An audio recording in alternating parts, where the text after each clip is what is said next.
पाकिस्तान के लिए आज एक बहुत ही बुरी खबर आई है।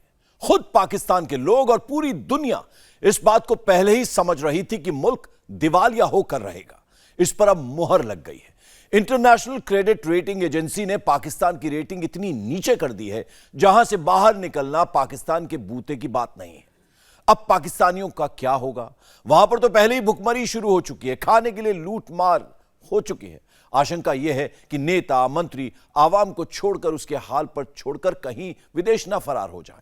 अगर ऐसा हुआ तो पाकिस्तानियों को कौन बचाएगा? पाकिस्तान के दिवालियापन पर मुहर लग गई। खबर बहुत बड़ी और एक ही खबर जो कि कल रात को आई, और खबर यह है कि मूडीज की नई रेटिंग आई है। पाकिस्तान की रेटिंग वो हो गई है CAA3। ये कहां पर आ गए हम और अब क्या होगा? डूबेगा पाकिस्तान, मुल्क से भागेंगे हुक्मरान। गैरत तो यहाँ पे इनकी मर गई है, बगैरती की यहाँ पे हद है। मेरे नज़रों में तो हाल ही ये है कि सारे हुक्मरान निकालो, इनको समंदर के अंदर फेंक आओ, मसले खुद ब खुद हल हो जाएंगे। मोदी बचाएंगे पाकिस्तानियों की जान।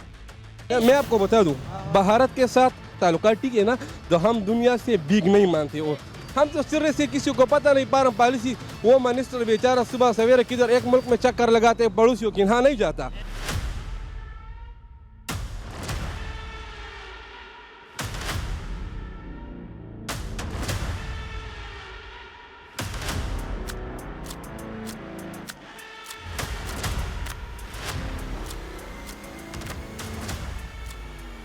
पाकिस्तान को अब कोई नहीं बचा सकता। ये बात किसी और ने नहीं, दुनिया भर के देशों की आर्थिक सेहत नापने वाले टॉप एजेंसी ने कह दिया है। IMF की ताक में बैठे पाकिस्तान के लिए क्रेडिट रेटिंग एजेंसी मूडीज की ताजा रिपोर्ट ताबूत में आखिरी कील की तरह है। मूडीज ने पाकिस्तान की रेटिंग CAA3 पर कर दी है। इससे पहले पाकिस्तान की रेटिंग CAA1 थी। CAA3 रेटिंग का मतलब है दिवालिया होने से सिर्फ एक कदम दूर। खबर बहुत बड़ी और एक ही खबर जो कि कल रात को आई, और खबर यह है कि मूडीज की नई रेटिंग आई है और उस रेटिंग में पाकिस्तान को मजीद डाउनग्रेड कर दिया गया है। पाकिस्तान को कैसे डाउनग्रेड की गई है? पाकिस्तान की रेटिंग वो हो गई है CAA3, और इसमें यह बताया गया है कि बहुत खतरा है डिफॉल्ट का भी, और काफी कुछ तशवीशनाक सूरत हाल है। सर, ये कहां पर आ गए हम और अब क्या होगा? हम लोग नहीं समझ पा रहे हैं। दुनिया हमें बहुत दिनों से बता रही है।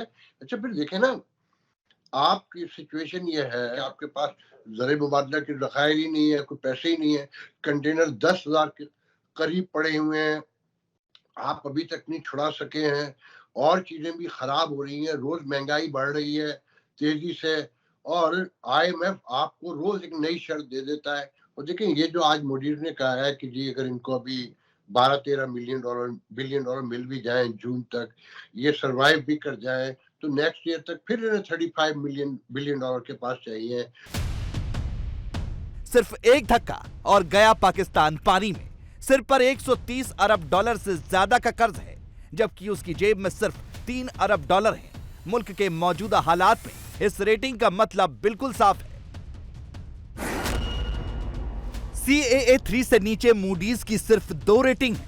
CA, जिसका मतलब है मुल्क दिवालिया हो चुका है और बाहर निकलने की बहुत कम संभावना है, और सबसे आखिरी रेटिंग होती है C, जिसका मतलब है कि मुल्क दिवालिया हो चुका है और बाहर निकलने की कोई संभावना नहीं है।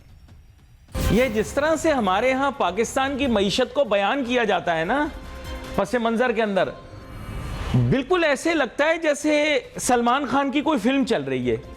ना कोई स्टोरी है, ना कोई स्क्रिप्ट है, बस गाने और डांस है, और फिर आखिर में कहती है जानम समझा करो। ठीक है, यानी खुद ही समझ जाओ।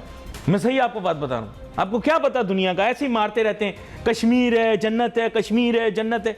यार, आप स्विट्जरलैंड जाओ, लग पता जाएगा आपको। मईशत के हालात ये हैं कि लोगों के पास रोटी खाने के लिए नहीं है। आपके ख्याल से क्या मईशत पे बात होनी चाहिए या सियासत पे बात होनी चाहिए, लड़ाई झगड़े होने चाहिए? हमारे यहाँ प्रायोरिटी पॉलिटिक्स है और इकोनॉमी नहीं। ये हमेशा की मेरी शिकायत है, और मैं इसके लिए हमेशा बात करता हूँ और लोगों से कहता हूँ कि खुदारा अपनी जिम्मेदारी को पहचानो, स्किल डेवलपमेंट पे ध्यान दो। हर आदमी, हर इंडस्ट्री, हर अदारा, हर चैम्बर अपनी डेस्क बनाए स्किल डेवलपमेंट की। पाकिस्तानी कतारों में लगे हैं, पाकिस्तानी भूखे हैं, पाकिस्तानी रो रहे हैं, लेकिन शहबाज शरीफ और बिलावल भुट्टो खामोश है। ऐसे में पाकिस्तानियों की आंखें एक बार फिर भारत को उम्मीद से निहारने लगी हैं। आज जब पूरी दुनिया से महंगी चीज़ें मिल रही हैं, आज जब हमारे पास डॉलर नहीं है, आज जब हमारी इतनी हिम्मत नहीं पड़ी कि हम आवाम को 2 वक्त की रोटी खिला सके, तो हमें इंडिया कैसे याद आ गया? कौन नहीं चाहेगा कि इंडिया के साथ ताल्लुकात बेहतर हो, लेकिन जो लोग कहते रहे हैं पिछले साल में उनको तो बोल दिया गया कि आप लोग सही फैसला नहीं कर रहे हो। लेकिन आज जब सऊदी अरब हमें बोल रहे हैं, यूएई हमें बोल रहा है, दुनिया की बड़ी बड़ी ताकतें हमें बोल रही है कि भारत से हाथ मिलाओ ना, आपका इन्फ्लेशन रेट कम हो जाएगा, आपकी आवाम को सस्ती सब्जी मिलेगी, सस्ता चावल मिलेगा, सस्ता गेहूं मिलेगा, तो आज हम कहते हैं हाँ व्हाई नॉट इंडिया। तो ये सारी राजनीति की गेम है। अवाम बेचारे को कौन पूछता है? वो पहले भी गरीब थे और आज भी गरीब हैं, वो 10 साल बाद भी गरीब रहेंगे। एक मुट्ठी भर लोग हैं जो राज करने और जो अपनी मर्जी से कहते हैं ना, कभी लेफ्ट को मुड़ जाते हैं, कभी राइट को मुड़ जाते हैं। क्या मोदी वाकई पाकिस्तानियों की जान बचाने के लिए कदम उठा सकते हैं? भारतीय खुफिया एजेंसी रॉ के पूर्व चीफ एएस दुल्लत को यही लग रहा है और उनका अनुमान पाकिस्तानियों की आखिरी उम्मीद बन गया है। पूर्व रॉ चीफ दुल्लत के मुताबिक पीएम मोदी पाकिस्तान को बचा सकते हैं। दुल्लत के मुताबिक 2023 के अंत तक मोदी पाकिस्तान के लिए कुछ बड़ा ऐलान कर सकते हैं। दुल्लत के मुताबिक मोदी पाकिस्तान के लिए बेल आउट पैकेज भी दे सकते हैं। इंडिया की जो रॉ की एजेंसी है, इंटेलिजेंस एजेंसी, उनके मुताबिक, उनके एक्स चीफ के मुताबिक कि शायद इंडिया के जो प्राइम मिनिस्टर नरेंद्र मोदी हैं वो इस साल 2023 के एंड पे पाकिस्तान के साथ बेल आउट पैकेज करें। आपको लगता है कि ऐसा पॉसिबल है? भाईजान, ये तो हमारी ज़रूरत है, इंडिया को हमारी ज़रूरत नहीं, वो बहुत बड़ा मुल्क है। अगर इनके साथ हमारे रिलेशन अच्छे हो जाएं तो हमारे पाकिस्तानियों के लिए ये बहुत मुफीद है, बहुत मुफीद है। अब जो है सब्ज़ इलायची है वो पहले सीधी आती थी, अब दुबई से पाकिस्तान आ रही है, उसका रेट 10,000 रुपए kg है। रिलेशन बेहतर हो सकते हैं जो उनकी स्टेटमेंट है, क्या उसके अंदर कोई ना कोई आपको होप नजर आ रही है कि यार मे भी रिलेशन? होप नजर आती है कि अगर हम अपने आप को थोड़ी सी गुडविल दे। गलतियां कहीं ना कहीं हमारी अपनी है। देखें ना, अब हमने क्या कहां से कहां तक पहुंचा दिया अपने आप को, हमने इतना डाउन कर लिया। मैं आपको बता दूं, भारत के साथ, अफगानिस्तान के साथ, ईरान के साथ अगर हमारे इन तीनों ममालिक के साथ ताल्लुकात टिके ना तो हम दुनिया से बिग नहीं मानते। और कुछ मीडिया के चैनल ये जो ड्रामेबाजियाँ ही भी हमको बंद करनी चाहिए। इंडिया हमारा दुश्मन है, प्लान दुश्मन। हम तो सिरे से किसी को पता नहीं पा रहा पॉलिसी। वो मिनिस्टर बेचारा सुबह सवेरे किधर एक मुल्क में चक्कर लगाते पड़ोसियों के यहाँ नहीं जाता। पाकिस्तानियों को ऐसा क्यों लगता है कि भारत और पीएम मोदी ही उनकी जान बचा सकते हैं? इसकी वजह है पाकिस्तान के नेताओं और हुक्मरानों की बेशर्मी, जिसकी नुमाइश बार बार की जाती है और अवाम को राहत देने के नाम पर मजाक किया जाता है। एक महीने के अंदर पाकिस्तान में पेट्रोल के दाम 2 बार बढ़े। पहले 35 रुपए बढ़ाए गए तो दाम हो गया 250 रुपए लीटर, फिर 23 रुपए बढ़ाए गए तो दाम हुआ 273 रुपए लीटर। हाहाकार मचा तो दाम 5 रुपए कम कर दिए गए। यानी 1 मार्च से नई कीमतें मुल्क में नाफिज होंगी। इस हवाले से जो डीजल की कीमत है उसमें कोई तब्दीली नहीं की जा रही और ये कीमत 280 रुपए फी लीटर जो है ये बरकरार रहेगी। पेट्रोल की जो कीमत है जो इस वक्त 272 रुपए है, इसमें 5 रुपए कमी के साथ नई कीमत जो होगी वो 267 रुपए फी लीटर होगी। इसके जो साथ तीसरी आइटम है केरोसिन ऑयल या मिट्टी का तेल, इसको 15 रुपए की कमी के साथ 187 रुपए 73 पैसे किया जा रहा है। 30 रुपए बढ़ाएंगे और 5 रुपए कम करेंगे, इस पे आवाम पे क्या असर पड़ेगा? कुछ भी नहीं होगा। यही महंगाई तो कम नहीं होगी इससे 5 रुपए से। ये तो गलत है। आटे में नमक के तरह जैसे बढ़ाते हैं एकदम इतने ज्यादा है और कम 2-2, 3-3, 5-5 रुपए करके, ये गलत है। जिस तरह बढ़ाते हैं तो उसी तरह कम करना भी चाहिए इनको। 5 रुपए अगर कम किए कोई फायदा है? 5 रुपए कम करने से कोई फायदा नहीं है 5 रुपए की कमी में। पाकिस्तान के लोग ही मान चुके हैं कि उनका मुल्क दिवालिया हो चुका है। खुद शहबाज के मंत्री ख्वाजा आसिफ भी ये बात खुलेआम कह चुके हैं। लेकिन दिन ब दिन बदतर होते हालात लोगों को लगातार खौफजदा कर रहे हैं। पाकिस्तान की मईशत का बेड़ा गर्क हो चुका है। पाकिस्तान जो है इस वक्त बदहाली का शिकार है। हमारी सिटिंग गवर्नमेंट भी यही कहती नजर आती है। पाकिस्तान की लोगों को क्या लगता है कि आप वाकई ही में पाकिस्तान जो है वो बैंकरप्टेंसी की तरफ जा रहा है? जो कंडीशन इस टाइम है वो सच में है, क्योंकि मुल्क के कौन हुक्मरान बैठा हुआ है, कौन सीट पे है इस टाइम? कोई सीट पे है? अच्छा, कोई ऐसा इंसान जो हमें नज़र आ रहा होगा यार ये बंदा हमारा रखवाला बैठा हुआ है, ये हमारी मतलब करेगा, हमारी सपोर्ट में है, ठीक है, वैसा कोई चक्कर ही नहीं है। इंडिया अपने ह्यूमन रिसोर्स पर स्पेंड करता आ रहा है, बट हमारे यहाँ हम डिफेंस को ज़्यादा प्रेफर करते हैं, तो डिफेंस बजट हमारा हमेशा डेवलपमेंट के बजट से ज़्यादा होता है। गैरत तो यहाँ पे इनकी मर गई है, बगैरती की यहाँ पे हद है। मेरे नज़रों में तो हाल ही है कि सारे हुक्मरान निकालो, इनको समंदर के अंदर फेंकाओ, मसले खुद ब खुद हल हो जाएंगे। एक तरफ पाकिस्तान अपने दिवालियापन की हालत में भारत और पीएम से बचाने की उम्मीद लगाए बैठा है, दूसरी तरफ उसे ये शक भी है कि आईएमएफ उसे कर्ज देने में जो नानुकुर कर रहा है वो भी भारत के ही दबाव का असर है। मैम वैसे ये काफी देर से ये मैं बात कर रहा हूँ कि पाकिस्तान शायद इररेलेवेंट हो चुका है इंडिया के लिए। बाद लोगों का ख्याल है कि इट इज क्वाइट पॉसिबल कि IMF is dragging his feet because of India.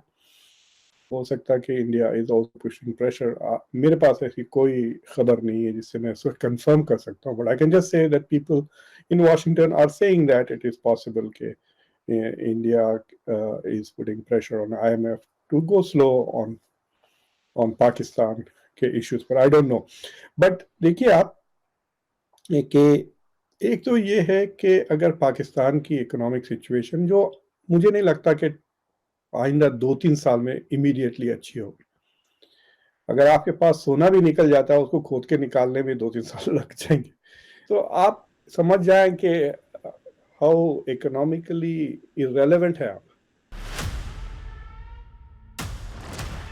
Pakistan के लिए भविष्य की राह वाकई में बहुत मुश्किल है।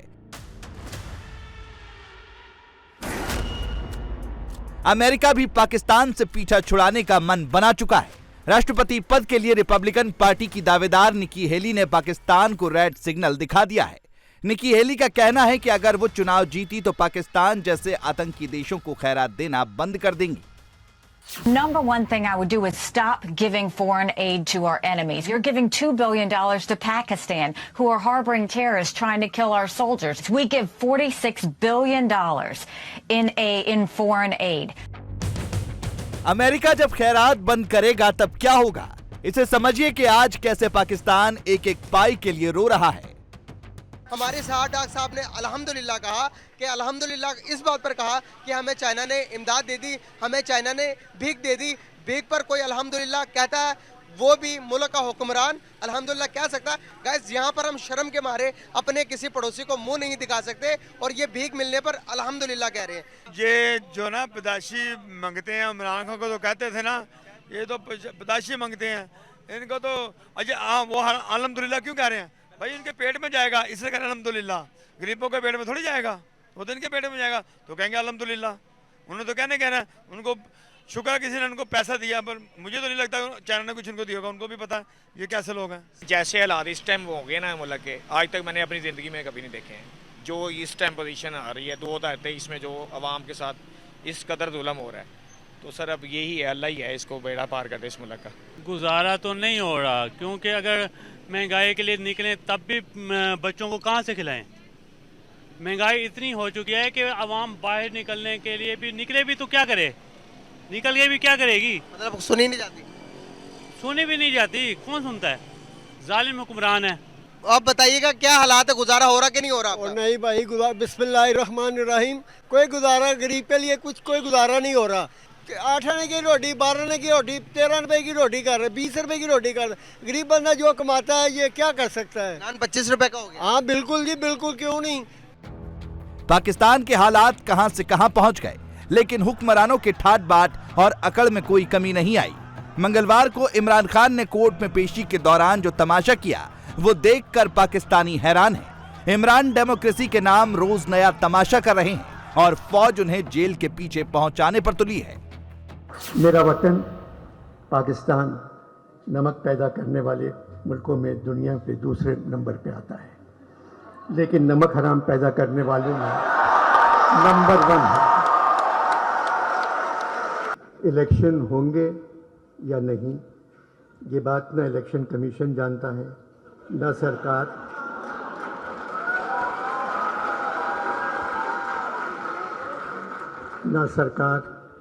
न अदालत, न खुदा जानता है। सिर्फ फौज जानती है, मगर वो सिर्फ फौज जानती है मगर वो बता कर नहीं दे रही है। हमारी फौज बहुत ताकतवर है, इसलिए हर जमहूरियत में वज़ीर आज़म से लेकर सारे वज़ीर बच्चा जमूरा बन जाते हैं। डुगडुगी हिलाकर कोई उनसे कहता है ओए बच्चा जमूरा खड़े हो जा, वो खड़े हो जाते हैं। ओए बच्चा जमूरा अब चल, सब चले जाते हैं। सलाब से कहीं ज़्यादा हम लोग कर्ज में डूबे हुए हैं। IMF से बातचीत ख़त्म हो गई, उन लोगों ने कशकोल का मुंह 50 गुना बढ़ाकर हमारे हाथ में थमा दिया। इंडिया टीवी हर वक्त हर जगह डाउनलोड करने के लिए सर्च करें India TV news Google play store या ऐप स्टोर पर।